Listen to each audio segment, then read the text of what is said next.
हंसत रहे जान हजारों के बीच में, बहारों के बीच में, बहारों के बीच में।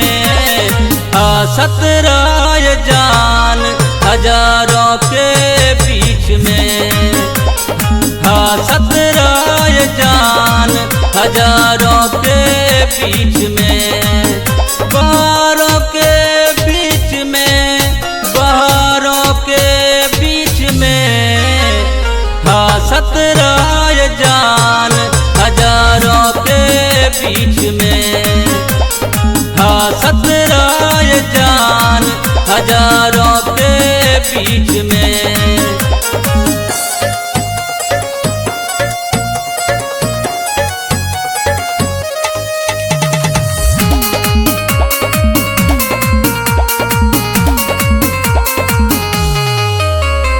फूलों की तरह हरदम महकत रहा, बंसवर के हरदम तू चमकत रहा। फूलों की तरह हरदम महकत रहा, बंसवर के हरदम तू चमकत रहा। जैसे चमकेला चाँद सितारों के बीच में। हंसत रहे जान हजारों के बीच में, हंसत रहे जान हजारों के बीच में।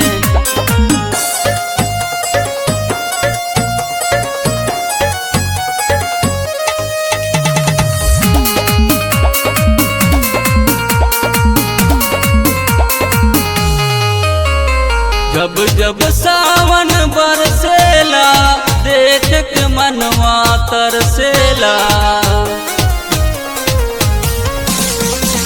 जब जब सावन बरसेला, देख के मनवा तरसेला। जब जब भीगेल तो फुहारों के बीच में। हंसत रहे जान हजारों के बीच में, हंसत रहे जान हजारों के बीच में।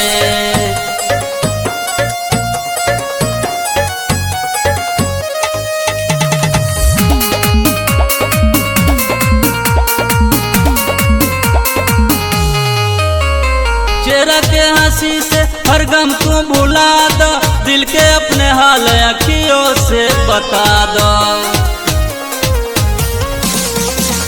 चेहरा के हंसी से हर गम को भुला दो, दिल के अपने हाल मोइन रहमत से बता दो। समझा हर बात इशारों के बीच में। हंसत रहे जान हजारों के बीच में, हंसत रहे जान हजारों के बीच में।